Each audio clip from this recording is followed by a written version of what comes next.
बिस्मिल्लाहिर्रहमानिर्रहीम। सुना है बहुत सस्ता है खून वहाँ का, सुना है बहुत सस्ता है खून वहाँ का। एक बस्ती है जिसे लोग कश्मीर कहते हैं। मोहतरम जनाब मानवारा उस्ताद साहिबान, मुझा प्यारा शागिर्द साथियों, अब मुझे आवाज बुलंदर ढेर समझ मुल्क पाकिस्तान जा वासो अस्सलाम वालेकुम। जी त मुझी तकरीर जो उन्वान है कश्मीर सा यकजहती जनी जी अहमियत।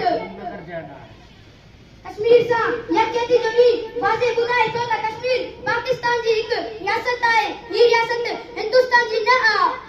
कश्मीर जी धरती जेका जन्नत जो टुकड़ो आ ही असा जी है। तो त जन्नत कई मुसलमान लाए काफिर लाए न आए।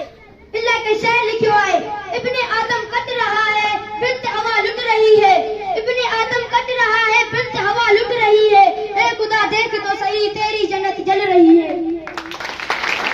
उते मुझी तकरीर की तफसील शुरू करण का पहला आऊं आजाद कश्मीर ए जम्मू कश्मीर के धार करण चाहिंदुस।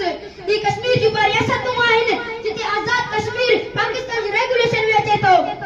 जडे ते जम्मू कश्मीर कश्मीर जी एक उहा रियासत है जेका इन वक्त इंडिया के कब्जे में हेठ आयल है। 14 अगस्त 1947 में जडे पाकिस्तान आजाद थियो तबिन आजाद मुल्कन में कश्मीर बाज़ाब्ता तौर ते पाकिस्तान जे हथन में अची वियो। पर कश्मीर जो उन वक्त जो वजीर आजम महाराजा हरी सिंह हो जे त कश्मीर इंडिया जो हिस्सो थी थी।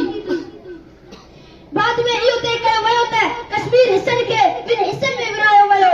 आजाद कश्मीर ऐं जम्मू कश्मीर। तॾहिं खां वठी अॼु ॾींहुं ताईं जम्मू कश्मीर हिंदुस्तान ऐं पाकिस्तान जे विच में तकरार जी हॾी वांगुरु आहे। कश्मीर में ॻोड़नि जो मींहुं पइजी रहियो आहे। कश्मीर में ॻोड़नि जो मींहुं पइजी रहियो आहे। दुनिया खे मज़ो अचे थो कंहिंखे परवाह न आहे। कश्मीर ॿारनि जी कहाणी घटि वालदेन घटि ॿारनि जी कहाणी आहे। नामालूम क़ब्रूं शहीदनि जी ज़मीन दरवाज़े ते क़तल रस्ते में क़तल खून जो वेकिरो रत जो वेकिरो रही वांदो रहियो आहे। कश्मीर रोअण जारी रखण ते मजबूर आहिनि। आख़िर इहा खून रेज़ी कॾहिं ख़त्म थींदी जॾहिं असां बेखौफ़ ऐं ज़रूरतमंद बणजंदासीं। तक़रीबन हर साल जीअं 5 फरवरी कश्मीर सां यकजहती तौर मल्हायो वेंदो आहे। हिन ॾींहं जी अहमियत खे उजागर करण लाइ सभिनी प्राइवेट तोड़े सरकारी स्कूल कश्मीर सां यकजहती जो ॾींहुं मल्हाइनि था। 5 फरवरी जो ॾींहुं हिकु ख़ामोश निशानी ऐं हक़ीक़त करे थो त इहो हिकु आम मौक़े जो ॾींहुं न आहे।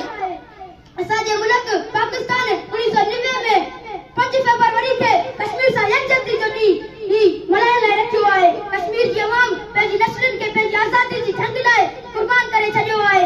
इन लाइ के शाइर लिखियो आहे बंदूकों के सामने पत्थरों से लड़ते हैं, बंदूकों को सामने पत्थरों से लड़ते हैं। इतनी शहादतों के बाद भी कश्मीरी कहाँ डरते हैं।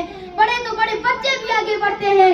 आजादी क्या चीज है ये बच्चे भी कहते हैं। और कोई हो ना हो आज हम ऐद करते हैं। मासूम कश्मीरियों की आवाज पर सारे पाकिस्तानी लब्बैक करते हैं।